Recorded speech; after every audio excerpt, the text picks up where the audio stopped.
মহিলাটা কাপড় ধুচ্ছিল, পাশ থেকে ছেলে আর ছেলের বউ যাচ্ছিল। ছেলে লুকিয়ে তার মাকে টাকা দিল। মেয়েটা বুঝতে পারলো, পিছন ফিরে তাকিয়ে দেখে যে তার মা টাকা গুনতেছে।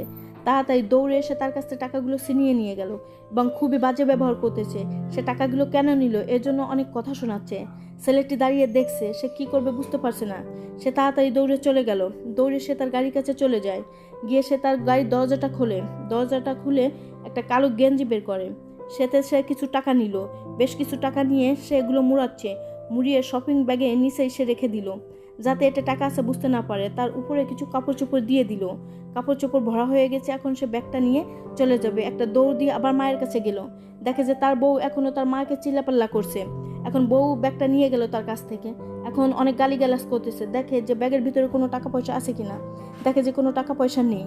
সে আবার কাপড় চোপড় ব্যাগের ভিতরে রেখে দিয়ে আবার তার হাজব্যান্ডকে দিয়ে দিল। বন্ধুরা, মায়ের প্রতি এত ভালোবাসা দেখে তো একটা লাইক পেতেই পারি নাকি।